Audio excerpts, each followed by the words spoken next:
رامپور کے 8 مصنفین بیش قیمت تخلیقات پر اردو اکیڈمی سے سرفراز کیے جائیں گے۔ Rampur Saddam Hussein. Uttar Pradesh Urdu academy Lucknow کی مجلس انتظامیہ کے ذریعے سال 2019 اور 21 کے انعامات کا گزشتہ رات اعلان کر دیا گیا ہے، جس سے ادبی حلقوں میں کافی مسرت پائی جا رہی ہے۔ رامپور میں رہتے ہوئے جو لوگ اردو ادب کے فروغ کے لیے کوشاں ہیں اور اردو کی ترویج و ترقی کے لیے کتابیں بھی تصنیف فرما رہے ہیں، ان میں کے 8 مصنفین کو ان کی قلمی کاوشوں کے عوض اردو اکیڈمی نے انعام دینے کا اعلان کیا ہے، جس سے رامپور کا سر بھی اونچا ہوا ہے۔ جلد ہی ان سبھی قلم کاروں کو لکھنؤ میں انعامات اور اعزاز سے سرفراز کیا جائے گا۔ یہ فخر کی بات ہے کہ رامپور کے 8 مصنفین اتر پردیش اردو اکیڈمی سے ایک مرتبہ پھر سرفراز کیے جائیں گے اور پھر رامپور کی نمائندگی کریں گے۔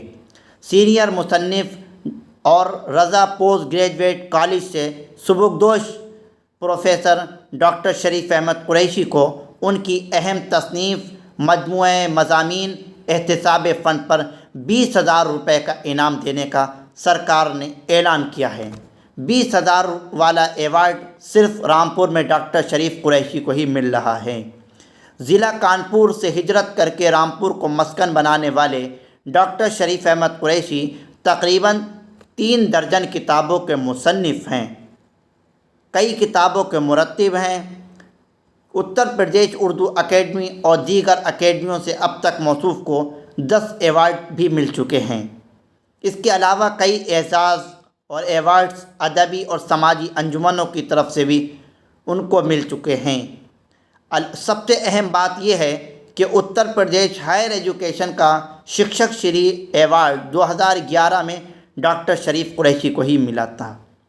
دہلی میں رہ رہے ڈاکٹر یوسف رامپوری کو ان کی کتاب اردو عربی کے اہم قصیدہ گو شعراء پر 15,000 کا انعام کا اعلان کیا گیا ہے۔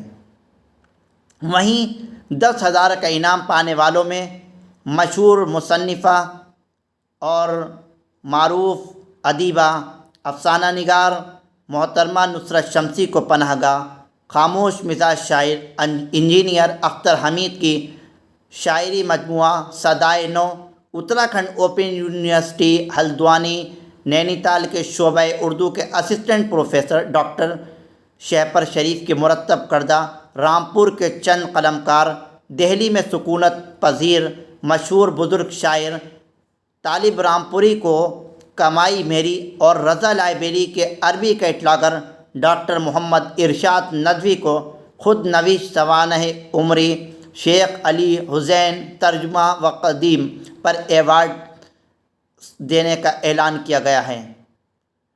جیسے ہی خبر رامپور تک پہنچی، ادبی حلقوں میں اس کی پذیرائی بھی ہوئی ہے۔ سہولت پبلک لائبریری کے صدر ڈاکٹر محمود علی خان نے سبھی کو مبارکباد دیتے ہوئے کہا ہے کہ اردو کی ترویج و ترقی کے لیے سب کو آگے آنا چاہیے۔